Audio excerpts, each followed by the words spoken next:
2023 pasará a la historia por ser el año en el que Ridley Scott, un gran conocido director de cine en este canal, tras varios años de tonteo y tanteo, terminó por abrazar el nihilismo radical al presentar al mundo su versión de Napoleón. Una película que sí, estaba muy bien dirigida, pero con un guión y un montaje merecedores de pena de cárcel sin posibilidad alguna de indulto o amnistía, que nos vamos conociendo. El 2024 no iría mucho mejor, ya que Ridley, como si fuera un ludópata agresivo, tiró de un melapela histórico ortodoxo y le llevaría a estrenar la secuela de una de sus películas más emblemáticas, Gladiator. Si queréis saber más, por supuesto, podéis encontrar el análisis histórico de ambas películas más abajo en la descripción. No es ningún secreto que Ridley Scott y el cine histórico siempre han tenido una relación difícil, más en concreto en cuanto a su rigor histórico. A pesar de esto, y a diferencia del presente, el cine histórico del británico, con sus luces y sus sombras, siempre presentaba al espectador un realismo y una inmersión tales que hacía de sus películas productos de un grandísimo nivel, como por ejemplo Los duelistas, la ya mencionada Gladiator, la versión extendida del Reino de los Cielos, American Gangster y la cinta que nos ocupa hoy, Black Hawk Down o Black Hawk Derribado.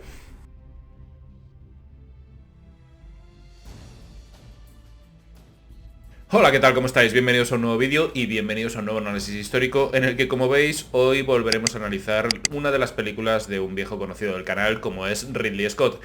Pero esta vez, y al contrario que en las dos últimas ocasiones, vamos a hablar bien de una de sus películas. Y para ello el guión de este vídeo lo ha escrito José Antonio Mayo, otro viejo conocido del canal al que tal vez recordéis de guiones como The Pacific, Rommel, Patton o Hermanos de Sangre. Y por supuesto también por su libro Ellos también estuvieron allí, el cual, si os interesa, como siempre, os dejaré el enlace de Amazon en la descripción. Y en fin, no me voy a enrollar más, que esta peli tiene mucho que contar, empezando por su contexto histórico.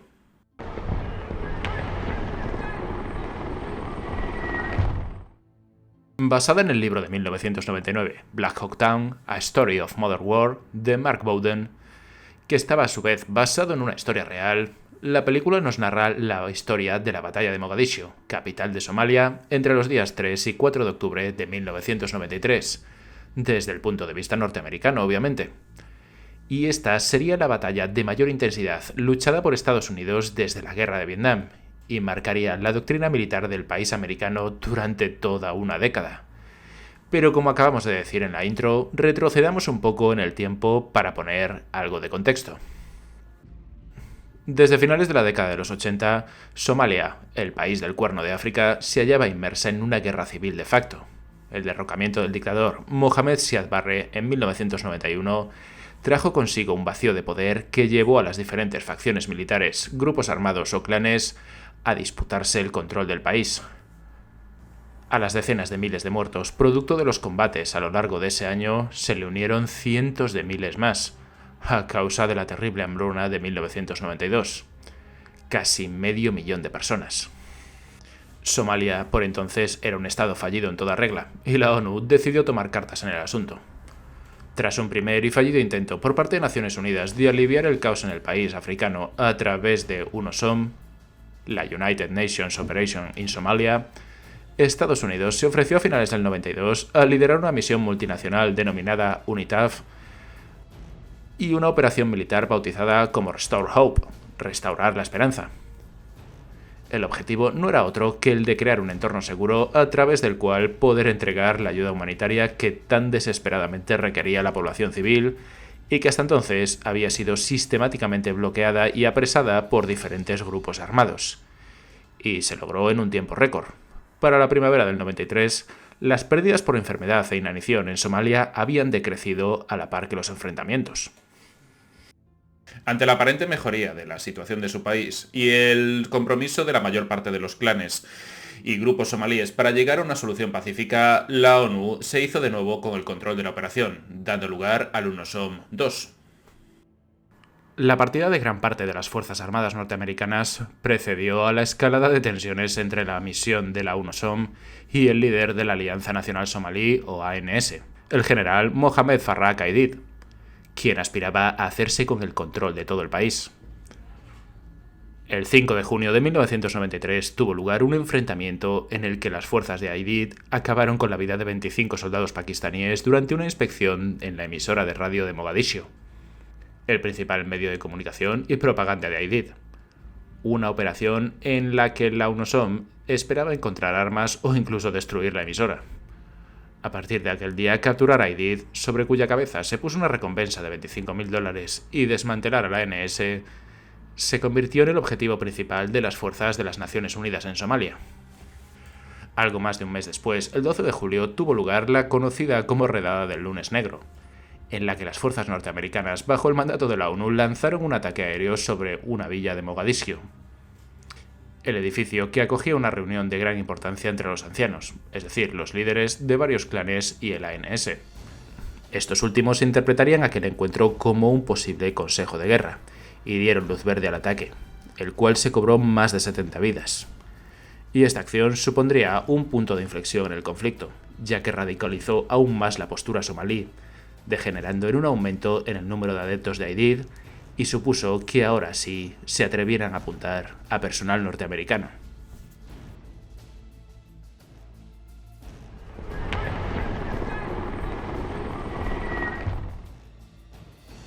El 8 de agosto del 93, un ataque con coche bomba en Mogadiscio acabó con la vida de 4 soldados norteamericanos.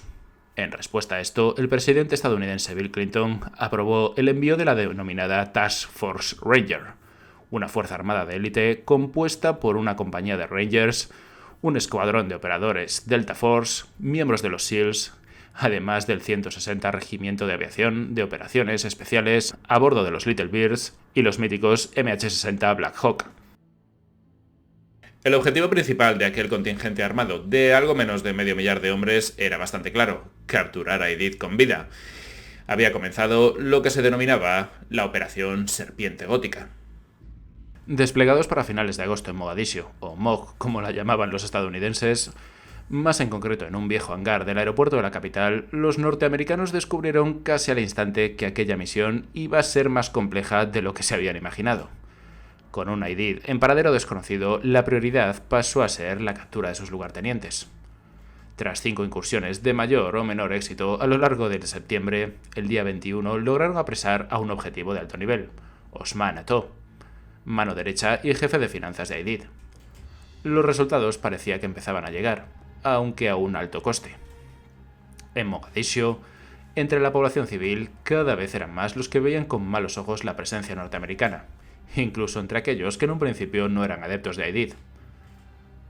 El continuo y atronador sonido de los helicópteros que asustaba a los niños, la impunidad con la que los Rangers y Deltas actuaban en sus calles, además del falso rumor de que los estadounidenses iban a colonizar Somalia y convertir a todos al cristianismo, no hizo sino granjearles aún más rechazo y odio. Pocos días después, los somalíes lograron derribar un Black Hawk perteneciente a la UNOSOM, mediante el disparo de un lanzacohetes portátil. Si bien la nave se estrelló cerca del puerto, cobrándose la vida de 3 de sus tripulantes, ambos pilotos lograron salvar la vida gracias a la pronta respuesta de la 10ª División de Montaña estadounidense, también desplegada en Somalia. A pesar de que el incidente, el alto mando norteamericano no le dio gran importancia, y los Black Hawks siguieron sobrevolando a baja altura las calles de Mogadiscio. La mañana del domingo 3 de octubre del año 1993, una fuente somalí informó a los norteamericanos de que aquel mismo día iba a tener lugar una reunión importante de la cual formarían parte 2 de los principales colaboradores de Aidid. El encuentro tendría lugar a media tarde cerca del Hotel Olympic, situado en el barrio del Mercado de Bakara, una zona bajo control de las milicias de Aidid, conocida como el Mar Negro. Para los estadounidenses era literalmente el lugar más peligroso de toda Somalia, a plena luz del día y en el momento en el que el khat, una planta narcótica de consumo habitual entre los somalíes y que genera un estado de euforia, estaría haciendo su efecto. La clave para el éxito de las fuerzas norteamericanas residía en 2 factores: la rapidez de su intervención y la ventaja que les brindaba su tecnología más avanzada. Al igual que en otras incursiones, un primer equipo formado por operadores Delta se desplazaría hasta el edificio objetivo en Little Birds, lo asaltarían y apresarían a sus objetivos. Prácticamente al mismo tiempo, 4 pelotones de Rangers llegarían a la zona a bordo de 4 Black Hawks, con el objetivo de crear un perímetro de seguridad de 4 esquinas alrededor del edificio objetivo. Los helicópteros cubrirían a sus camaradas en tierra desde el aire. Debido al tamaño de las naves y a lo estrecho de las calles de Mogadiscio, los Rangers debieron descender en rappel. Una vez asegurados los prisioneros, Delta y Rangers subirían al convoy formado por 12 vehículos entre Humvees y camiones, y abandonarían la zona a toda prisa de regreso a la base. La misión no debería exceder de 1 hora de duración, lo que explica que muchos dejasen en la base cantimploras y equipos de visión nocturna. A diferencia de otras operaciones anteriores, en esta ocasión Aidid y sus hombres sí que estaban preparados para recibir a los norteamericanos. Eran más que conscientes de la desventaja que tenían respecto a los helicópteros de sus enemigos, y por lo tanto derribar uno o varios Black Hawk era toda una prioridad, ya que sabían que si esto ocurría, los norteamericanos irían corriendo a rescatar a sus compañeros en lo que sería una trampa mortal para ellos.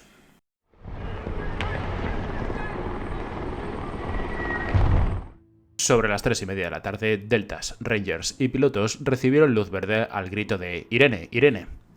Más de una docena de helicópteros despegaron desde el aeródromo al mismo tiempo que el convoy se ponía en marcha. Tras un vuelo de unos pocos minutos, la primera oleada Delta descendió a tierra, bajo una densa nube de polvo y se internó en el edificio objetivo. A continuación, los Black Hawk se desplegaron a lo largo del perímetro establecido, a excepción del Super 67, que se situó accidentalmente algo más al norte, algo que podía pasar desapercibido, pero aún así se muestra fielmente en la película. Al ensordecedor y cegador caos producido por las hélices de los helicópteros, el polvo y la suciedad se sumaba el continuo sonido de disparos y pequeñas explosiones, más usual de lo que los norteamericanos estaban acostumbrados. Los milicianos apenas tardaron unos minutos en organizarse, además de las montañas de neumáticos en llamas provocando grandes columnas de humo visibles por toda la ciudad.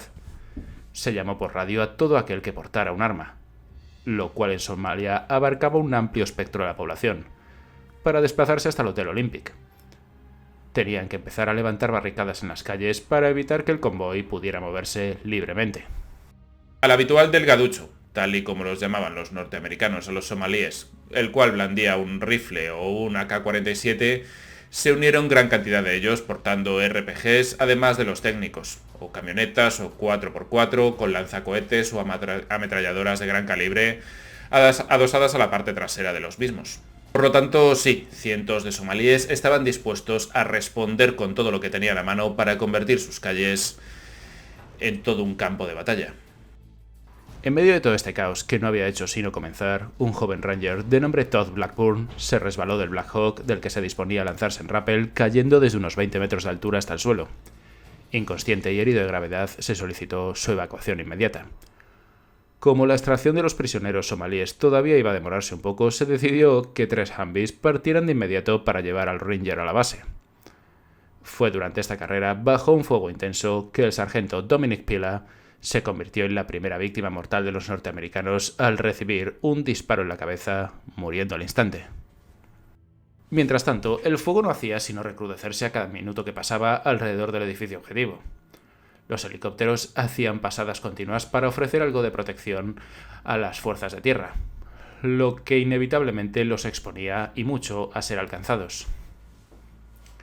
Alrededor de las 4:20, cuando parecía que el final de la misión se aproximaba, uno de los muchos cohetes somalíes disparados hasta aquel entonces dio de lleno en el rotor de cola de un Black Hawk Super 61. Ambos pilotos perdieron el control de la aeronave, la cual comenzaría a girar sobre sí misma y descender hasta acabar estrellándose en un callejón a poca distancia del edificio objetivo. El impacto acabaría con la vida de los pilotos e hirió de gravedad a ambos artilleros.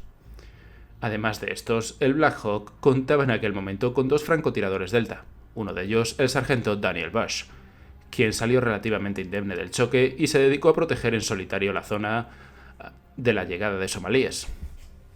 Tanto las tropas de tierra como las de aire sabían que de no acudir de inmediato hasta el Black Hawk derribado, la turba somalí mataría a los supervivientes. Al ser de los que se hallaban más cerca, el teniente Tom Di Tomaso y 7 de los Rangers de su pelotón se dirigieron de inmediato al lugar del accidente. Poco antes de su llegada, un Little Bird logró aterrizar a poca distancia del Super 61 y evacuó a ambos francotiradores.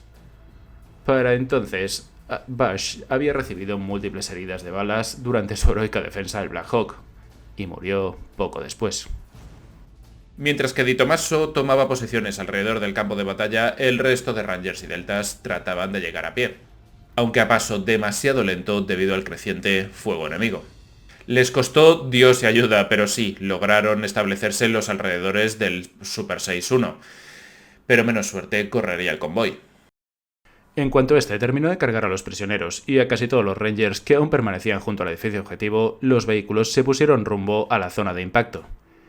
Pero para entonces el combate había alcanzado una intensidad enorme. Estaban recibiendo fuego desde literalmente cada esquina.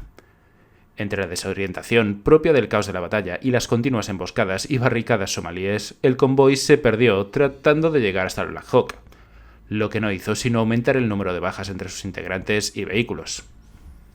En el interior del Super 6-1 aún había 2 deltas heridos, los artilleros que requerían atención inmediata. Para ello se envió al Super 6-8, con 4 miembros del CSAR, equipo de búsqueda y rescate. Durante el descenso de estos, el Black Hawk fue alcanzado por un RPG, pero lograría mantenerse en el aire y regresar a la base de una pieza. En sustitución del Super 6-1 y tratando de cubrir a los hombres de tierra, sobrevolaba otro Black Hawk, el Super 6-4 de Mike Durant. Este apenas había dado 3 vueltas alrededor de la zona de impacto cuando a las 5 menos 20 se convirtió en el tercer helicóptero en ser dañado por un RPG. En un primer momento la explosión no parecía haber provocado daños severos en la nave. Quizás como el Super 6-8 tendría la oportunidad de regresar. Pero pasados unos segundos y tras una fuerte sacudida, el Black Hawk empezó a girar sobre sí mismo y a descender a gran velocidad. Pocos segundos después, el Super 6-4 de Durant se estrellaba en una zona de chabolas a algo más de medio kilómetro al sur de la primera zona de impacto.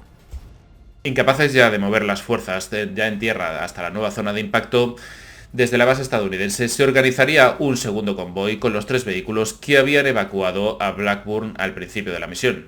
A esto se le sumarían varios camiones, además de todo el personal disponible, incluyendo cocineros y oficinistas, lo que haría que este último se ganase el apodo del convoy de los cocineros.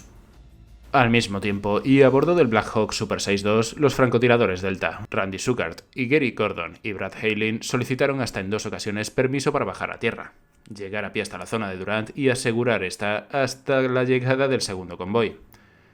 Ante el riesgo de perder otra nave y sin la seguridad de que la tripulación siguiera con vida, sus superiores negaron la petición y ordenaron al Black Hawk seguir disparando desde el aire a la turba que empezaba a rodear el Super 6-4. Los minutos pasaban y a pesar de los repetidos esfuerzos del convoy y el de la unidad de acción rápida de la 10ª de montaña, los milicianos somalíes lograron una y otra vez bloquearles el camino. Alertados por aquel retraso y tras confirmar que Durant y los suyos seguían vivos, Shugart y Gordon solicitaron por tercera vez permiso para bajar a tierra. Para aquel entonces, uno de los artilleros del Super 6-2 había sido alcanzado, por lo que Halin había ocupado su puesto. Sus superiores sabían que las posibilidades del convoy de llegar hasta Durant eran prácticamente nulas, y que estaban enviando a aquellos 2 hombres a una muerte segura. Pero también sabían que era la única opción que les quedaba. Finalmente, ambos deltas recibieron el ok. El Super 6-2 descendió todo lo que pudo hasta dejar a Gordon y Shugart callejeando a toda velocidad. Llegaron hasta la zona del segundo impacto, y allí encontraron a la tripulación de Durant herida de diferente gravedad. Los deltas sacaron de inmediato al piloto, quien se había roto una pierna y tenía varias vértebras fracturadas, y lo colocaron fuera del Black Hawk. Ya cubierto y aliviado por la presencia de aquellos 2 deltas cuyos nombres desconocía, y a la espera del equipo de rescate, Durant se dedicó a cubrir las espaldas de Gordon y Shugart, situados ahora en el interior del helicóptero. Desde el aire, el Super 6-2 y los Little Birds seguían abriendo fuego sobre la turba, mientras que el OPS Delta hacían lo mismo desde tierra. Pero aquello no iba a durar mucho. Tras unos 10 minutos de fiero combate, Durant pudo escuchar un grito de dolor y apagado. «Mierda, me han alcanzado». Esas serían las últimas palabras de Gordon. Pocos segundos después, Shugart fue hasta Durant y le preguntó si había más armas en el helicóptero y sobre el funcionamiento de la radio de a bordo. Al piloto se le heló la sangre. Hasta aquel momento no se había percatado que aquellos 2 hombres eran el equipo de rescate y uno ya había caído. Durant le dio las instrucciones. El Delta se marchó y volvió al poco portando el rifle de Gordon. Shugart miró a los ojos a Durant y le deseó suerte. Fue la última vez que se vieron. Al mismo tiempo, y encima de su posición, el Super 62 era alcanzado por un RPG. Los pilotos lograron mantener el helicóptero en vuelo el tiempo suficiente hasta llegar a la zona amiga, siendo rescatados poco después. Sin apoyo aéreo ni cobertura de ningún tipo, solamente con Durant a su espalda, Sugart contuvo la masa enfurecida durante aproximadamente 10 minutos desde el interior del Black Hawk, pero una larga y potente ráfaga de fuego acabaría con su vida, y tras aquello la turba se les echó encima. Mientras que algunos de los cuerpos eran desnudados y arrastrados por las calles, los otros eran mutilados e igualmente izados en el aire como trofeos de guerra. Pasaron unos segundos hasta que se percató que, tumbado en una esquina, uno de los estadounidenses seguía vivo. Durant vio la masa abalanzarse sobre él y aceptó que iba a morir. Los somalíes comenzaron a golpearle y a zarandearle. La agonía se prolongó durante unos segundos que parecieron horas hasta que alguien abrió fuego. Sabedor de que los estadounidenses habían tomado prisioneros, uno de los líderes de la milicia sobre el terreno tomó la iniciativa y optó por tomar a Durant como rehén para un posible intercambio. El cautiverio del piloto se prolongaría durante 11 días hasta que finalmente fue liberado. En la primera zona del impacto y a lo largo de diferentes edificios alrededor o cercanos, unos 90 Rangers y Delta seguían atrapados, a la espera de la llegada del primer convoy. Los vehículos seguían dando vueltas alrededor de la ciudad, recibiendo fuego y sufriendo bajas e incapaces de llegar hasta los suyos. Empezaba a oscurecer cuando se decidió enviar a los convoyes de regreso a las bases, con la intención de preparar un convoy mucho mayor con apoyo de las fuerzas de las Naciones Unidas. Debido al secretismo de la misión, lo complicado de la coordinación entre las distintas fuerzas y la fuerte resistencia somalí, los norteamericanos atrapados en la ciudad, sin agua, con cada vez menos munición y sin apenas suministros médicos, tendrían que resistir buena parte de la noche. Esto incluía, por supuesto, a los heridos, algunos de ellos de enorme gravedad. Los Little Bird hacían lo que podían desde el aire, disparando a todo lo que se movía con tal de mantener a raya a los milicianos somalíes. Desde tierra, Rangers y Delta esperaban lo peor. No fueron pocos los que aceptaron que no pasarían de aquella noche. Hasta que finalmente, pasada la medianoche, los norteamericanos empezaron a escuchar a lo lejos como una fuerte y atronadora tormenta. Era el convoy de rescate abriéndose paso a tiros. Casi 100 vehículos entre tanques pakistaníes, malayos, vehículos blindados estadounidenses, Humvees y camiones. El enorme contingente de más de 3 kilómetros de largo penetró en la ciudad con apoyo aéreo continuo. Coordinar semejante esfuerzo supuso toda una pesadilla logística que no hizo sino prolongar los retrasos. La mitad del convoy se dirigió a los alrededores de la zona de impacto de Durant, la cual encontraron desierta y sin pistas del paradero de la tripulación del Super 64. Despacito, pero con buena letra, la otra mitad del convoy fue avanzando hasta llegar a la proximidad de la primera zona de impacto. Eran las 2:05 del 4 de octubre. Los heridos entonces comenzaron a ser cargados en los vehículos mientras que los deltas trataban por todos los medios de sacar el cadáver del piloto, cuyas piernas estaban atrapadas bajo los controles del helicóptero. El alivio de los Rangers heridos al subirse al vehículo con la esperanza de ser evacuadas se convirtió en agonía con el paso de las horas y el continuo sonido de explosiones y disparos a su alrededor. Y las protestas a los conductores estadounidenses, malayos o pakistaníes pues como que cayeron en saco roto, por lo tanto habría que esperar. Los primeros rayos de luz asomaban por el horizonte cuando el cuerpo del piloto fue finalmente liberado. Los vehículos empezaron a salir de la zona de impacto cuando se dieron de bruces con una nueva y terrible realidad. No había espacio para todos en los vehículos. Resultaba casi imposible de creer, pero era así. Rangers, Deltas y algunos hombres de la 10ª de montaña deberían salir de allí a pie. La idea pasaba por cubrirse con los vehículos mientras avanzaban. Pero debido a un malentendido, el convoy no redujo la velocidad, lo que imposibilitó que los norteamericanos siguieran su ritmo. Durante aproximadamente 1 milla y sin apenas munición, deshidratados y agotados por más de 14 horas de combate, los soldados tuvieron que seguir avanzando al trote, al descubierto y bajo todavía un intenso fuego somalí. La conocida como Milla de Mogadiscio terminó en una gran avenida conocida como National Street, donde los vehículos estaban esperando. A partir de aquel punto, los vehículos trasladaron a todos los hombres hasta zona amiga, ya fuera un estadio de fútbol bajo control pakistaní o la propia base de la Task Force Ranger. La batalla de Mogadiscio se cobraría la vida de 18 combatientes norteamericanos, 5 deltas, 6 Rangers, 5 pilotos y operadores de vuelo y 2 miembros de la 10ª. A ellos habría que sumar la vida de otro delta 2 días después durante un ataque de morteros a la base estadounidense. Igualmente, los a menudo olvidados de esta historia, pakistaníes y malayos, sufrieron una baja mortal cada uno, además de gran cantidad de heridos. Por el otro lado, las cifras de somalíes siguen siendo bastante inciertas y abiertas a debate. Oscilan entre las 100 y las 300 muertos, por casi 1000 heridos, con una mezcla entre milicianos, tropas irregulares o voluntarios, además de la eterna víctima, la población civil. Las imágenes en vídeo de los cadáveres estadounidenses siendo arrastrados por las calles abrieron los noticiarios del mundo entero. El shock fue tal que a los pocos días el presidente Clinton dio por terminada la misión Task Force Ranger, la cual indignó profundamente a sus miembros. En su opinión, y a pesar de las bajas, la misión había sido un éxito, ya que habían logrado capturar a los 2 lugartenientes de IDID, además de haber provocado un gran número de bajas entre sus filas. Pero ya era tarde. La Task Force Ranger y la 10ª de montaña abandonarían suelo somalí hasta la primavera de 1994. La UNOSOM permanecería hasta el 95, poniendo así fin al fallido intento de Occidente de rescatar Somalia de sí misma.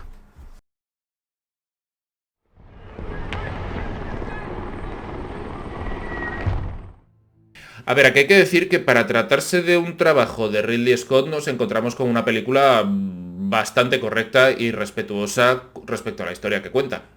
En parte gracias a la cercanía a los eventos que narra, ya que estos habían ocurrido unos 8 años antes de la película. Aquí colaboraron los propios veteranos, el ejército, lo cual dotó a la cinta de bastante realismo, verosimilitud y en líneas generales bastante fiel a la historia original. Aún así, no nos encontramos con la película perfecta y tenemos algunas licencias históricas. Denominada como una buena película bélica, aunque una versión de la MTV de la historia, por el profesor Ronald Spiller, Black Hawk Derribado está lejos de presentar una visión documental de la historia. A rasgos generales, la película presenta 2 fallas a lo largo de todo el metraje que merece la pena mencionar. La primera es la escasez de contexto histórico, algo de texto al principio y al final de la película, además de alguna que otra línea de diálogo, es todo. Nada de lo que se menciona es incorrecto, pero resulta insuficiente para entender realmente lo que estaba pasando en Somalia durante los últimos años y el porqué de este conflicto. Por no mencionar el odio visceral que sienten los partidarios de IDID hacia los norteamericanos, y cómo se echan en masa a las calles a luchar contra ellos, incluido mujeres y niños. El otro aspecto no del todo bueno que podríamos destacar es la ambientación. La representación de la batalla sí, es prácticamente perfecta. La sensación de claustrofobia, peligro, el verse rodeados de enemigos, en resumidas cuentas. La inmersión del espectador es total. Dicho esto, hay que ser conscientes de que ni estamos en Somalia, ni lo que vemos se parece a esta. La imposibilidad de rodar la película en la auténtica Mogadishu llevó a la producción a rodar la mayor parte de la cinta en Marruecos, cuyas ciudades se parecen más bien poco a la capital somalí. Aunque con un trazado bastante similar, los edificios de Mogadiscio destacan por ser de una o, como mucho 2 plantas en la mayor parte de los casos, a diferencia de los que aparecen en la película, bastante más altos y grandes. Algo que muchos veteranos destacaron al ver la película es que jamás vieron Mog tan limpia como aparece en la misma. Y es que tras varios años de conflicto bélico, Mogadiscio se asemejaba más al decorado de una película de Mad Max que al de una ciudad africana. A pesar del excelente trabajo de los diseñadores de producción, cualquiera que vea las imágenes de la auténtica Mogadiscio se percatará de la diferencia. Igualmente, no se encontraron actores somalíes o de la zona del Cuerno de África para representar a estos mismos, ni aparentemente se emplea el idioma somalí, algo que, como demostró Capitán Phillips, aporta un mayor valor y realismo a una cinta. Pero entremos ahora en licencias o errores históricos o licencias artísticas más relevantes que tuvo la película. Si bien se trata de una historia coral, el espectador sigue buena parte del metraje al personaje interpretado por Josh Hartnett, el sargento de los Rangers, Matt Eversman. Como suele suceder en gran cantidad de películas históricas con muchos personajes reales, estos suelen fusionarse unos con otros para evitar confundir al espectador y así poder aligerar la trama. Black Hawk Derribado en este sentido no es una excepción, y son varios los personajes representados de esta manera, siendo el caso más destacado el de Eversman, al que se nos presenta al inicio del film y el cual está presente en la incursión, el desplazamiento hasta la primera zona de impacto, liderando la defensa de esta y como uno más a lo largo de la evacuación y la milla de Mogadiscio. La fidelidad de la representación del personaje de Eversman termina en el momento en el que el Super 6-1 es derribado. El primero en llegar al pie de la zona de impacto fue el teniente Di Tommaso y no Eversman. De la misma manera que fue el teniente Perino y no Eversman quien ayudó al sanitario Kurt Smith en el agónico intento de salvar la vida del cabo Jamie Smith. Smith, por cierto, no era Ranger sino Delta. El auténtico Eversman se proponía ir junto a su pelotón a pie hasta la zona de impacto tras el derribo del Super 6-1, pero acabó en el interior del convoy perdido por orden del teniente coronel Danny McKnight. Eversman lograría llegar sano y salvo a la base y con lo que quedaba de su pelotón se encargaría de proteger esta de un posible ataque somalí. En otros casos, es el nombre del personaje y no sus vivencias lo que se cambia por todo tipo de razones. Un buen ejemplo de ello es el del oficinista Ranger John Grimes, interpretado por Ewan McGregor y basado en John Stevens. Si bien la representación en la película de este es en gran medida fidedigna, el ejército pidió a los productores cambiar el nombre del personaje, ya que en 1999 este fue condenado por abusar sexualmente de su propia hija de 6 años. Otra diferencia, algo absurda en este caso, es la del teniente Bills, el cual al principio de la película es sustituido por Eversman al mando del pelotón tras sufrir un ataque epiléptico. El auténtico Bills era realmente un sargento llamado Chris Hardy, quien tuvo que regresar a Estados Unidos debido a una emergencia familiar. A diferencia de la película, Eversman no vio caer a Blackburn debido a que el Black Hawk se inclinase bruscamente para esquivar un cohete, sino que lo encontraría tendido en el suelo e inconsciente solo una vez que se había lanzado en rappel y estaba a punto de llegar a tierra. Debido a la inmensa nube de polvo levantada por los helicópteros, la visibilidad durante los primeros minutos era prácticamente nula. Hasta el día de hoy, nadie sabe a qué se debió la caída de este hombre, incluido él mismo. Según el propio Osman Otto, la captura de su personaje, mostrado al principio de la película, difiere un poquito de la realidad. El vistoso convoy de hasta 3 Land Rovers se trataba de un único y modesto Fiat 124. Además, los norteamericanos no lograron detener el auto de un único y limpio disparo, sino que acribillaron el vehículo hiriendo a varias personas en el proceso. Otto no se quedó esperando en el interior del coche hablando por teléfono tranquilamente, sino que, muerto de miedo y convencido de que iban a ejecutarlo allí mismo, trató de huir en vano. Igualmente, el verdadero Otto no fumaba puros ni llevaba pendientes en la oreja. Aunque la representación del general Garrison es bastante fidedigna, su nula colaboración con el desarrollo del libro o la película llevó a que la mayoría de su personaje y diálogos se basara en comentarios de terceros. El caso más destacado es cuando habla por radio con Gordon y Schullhart, para confirmar la petición de intentar llegar hasta Durant. Esta conversación obviamente jamás ocurrió. Durante la heroica defensa de la primera zona de impacto por parte del sargento Delta Dan Bush, vemos a este utilizar un fusil de asalto Kar-15, el arma habitual entre los deltas. Sin embargo, el auténtico Bush logró mantener a los milicianos a raya a costa de su propia vida portando un arma diferente, una ametralladora ligera M249. De entre los muchos momentos complicados de olvidar de la película, pocos resultan más emotivos que la relación que se forja entre el duro capitán Steele y uno de sus sargentos, Lorenzo Ruiz, herido de gravedad y que a pesar de su resistencia acabará siendo uno de los caídos. Aunque la película nos lo muestra junto a los Rangers cerca de la primera zona de impacto, el auténtico Ruiz formó parte del convoy perdido, a bordo del cual fue alcanzado por un tirador somalí. El convoy luchaba en aquel momento por llegar hasta el Super 6-1, por lo que la petición de desviar varios vehículos para evacuar a Ruiz fue denegada. Aquella tardanza terminó costándole la vida. Al recobrar el conocimiento tras ser derribado, Durant se encuentra con el resto de su tripulación, inconsciente o muerta. En la vida real, tanto el copiloto Ray Frank como ambos artilleros Tommy Field y Bill Cleveland sobrevivieron al impacto. El testimonio de Durant no termina de esclarecer al completo cómo se desarrollaron los eventos, ya que desde el lugar con el que los situaron Schullhart y Gordon fuera del helicóptero no podían ver todo lo que ocurría. Posiblemente tanto Frank como Field ayudaron de alguna manera a los deltas a defender la zona de impacto, durante un tiempo hasta que ellos mismos fueron abatidos. Sobre el estado de Cleveland hay alguna duda más, aunque según la descripción de Durant, no estaba en condiciones de manejar un arma. Hablemos de otro tipo de inexactitudes históricas. Una especialmente molesta es la que aparece nada más arrancar la película. Vemos en pantalla una supuesta cita apócrifa del famoso filósofo griego Platón, la cual aparece a menudo en internet y es la de que solo los muertos han visto el final de la guerra. Y a ver, grabaros esto a fuego en la cabeza. No existe ningún escrito de Platón que incluya esta cita. Su autoría pertenece, de hecho, al filósofo y escritor español afincado en Estados Unidos, George Santayana. También al comienzo de la cinta vemos al personaje de Hood, un delta interpretado por Eric Bana, portando unas gafas de sol de la marca Oakley, más en concreto unas Oakley Juliet, un modelo en concreto que no se empezaría a comercializar hasta el año 1999. Otro anacronismo, aunque este sí cogido con pinzas, es el de la famosa novela de John Grisham, El cliente, la cual está leyendo uno de los Rangers. Si bien es real, en la película vemos que el libro es una edición de bolsillo.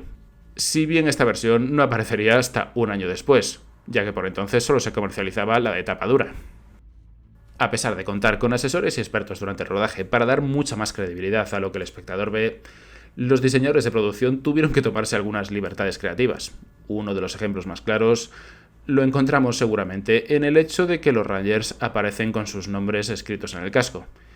Esto no es así en la realidad, pero la película optó por ello para ayudar al espectador a recordar los nombres o saber de quién se trataba.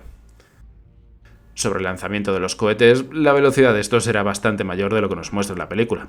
Es decir, que resulta imposible para un helicóptero, y más para uno del tamaño de un Black Hawk, esquivar a tiempo un cohete lanzado a corta distancia. En contra de lo que se nos muestra en la cinta, el Super 6-1 no se estrelló en mitad de una plaza, sino en una calle poco más estrecha que el propio helicóptero. Un último ejemplo a destacar sería el uso de luces estroboscópicas. Me refiero a las pequeñas granadas metálicas visibles con las gafas de visión nocturna, y que utilizan para indicar que los helicópteros donde se encontraba su enemigo. En realidad, los Rangers y Deltas utilizaban estas luces para indicar su posición, de manera que los helicópteros pudieran arrasar con todo lo demás. Sobre esto último, la película da la impresión que únicamente los Little Bears se emplearon a fondo aquella noche para proteger a los suyos, cuando en realidad y por aquel entonces ya había otros helicópteros como los Cobra de la 10ª División de Montaña.